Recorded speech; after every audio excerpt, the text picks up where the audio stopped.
Can trees talk? If the answer were a simple yes, we might have seen a 2,000-year-old oak tree singing at Eurovision, or a kapok tree debating on live TV. But communication is far more subtle, stealthy, and complex than vocal cords or loud screams. Think of a blue whale mother calling to her kin through sonar waves, or spiders sending messages through vibrations. True communication transcends sound.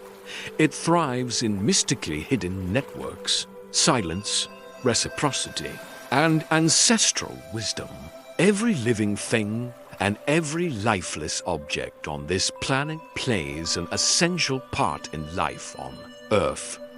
One must observe carefully to grasp this. In hindsight, trees do talk, proven by both modern science and ancient wisdom. All First Nations people held a spiritual, never transactional, relationship with the trees and forests that housed them. Science now confirms what ancient wisdom always carried. Trees not only communicate through resins, but conduct complex operations underground.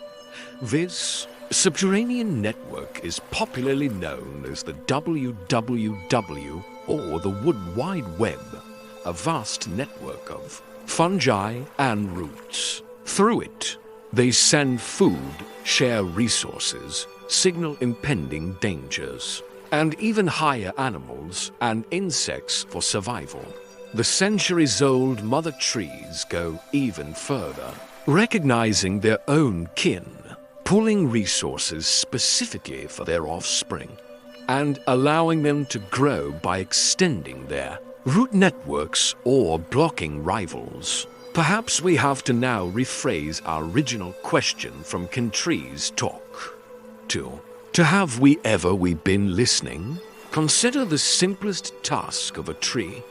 They absorb poisonous carbon dioxide and give us back oxygen. Does this not sound like a guardian angel whose purpose is to ensure our safe existence? Despite our cruelty towards them for centuries, they continue to care for us. Ancient generations were perhaps not scientists in the modern sense, but they knew something far more profound about trees than we do.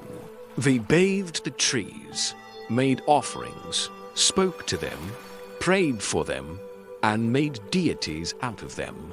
Was it just the majestic and mystic nature of a tree that drove our ancestors into such relationships? Or did they know something way more profound?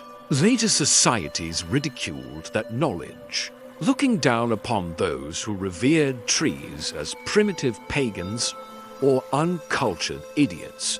Eventually, we gave in, becoming intellectuals who believe trees are nothing more than carbon-sucking, immovable expendables.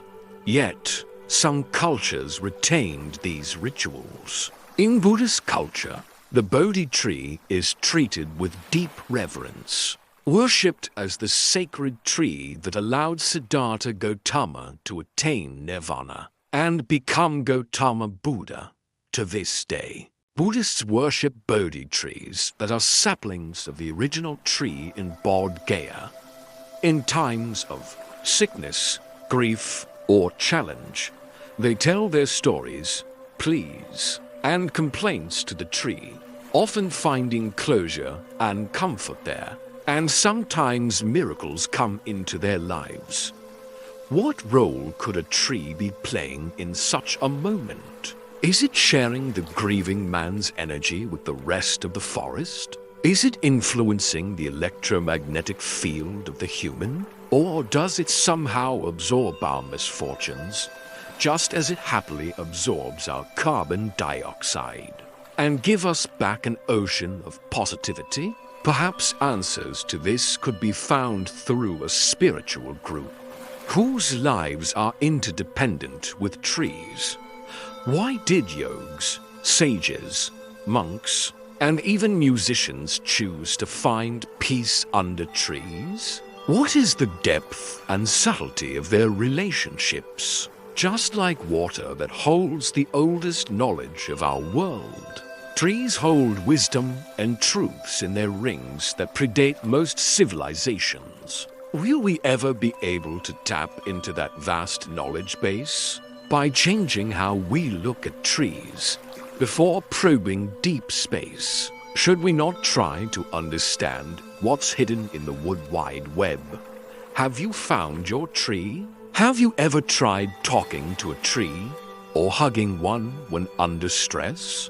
Do you have a special tree that knows your story and is kind to you? They may be our greatest therapists, healers, and magicians performing miracles in silence.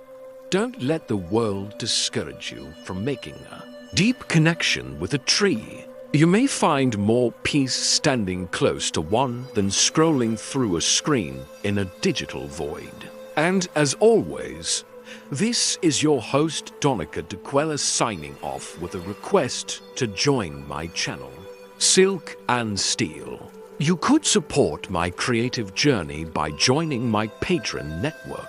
Find the link on the comments section. Don't forget to like, subscribe, and share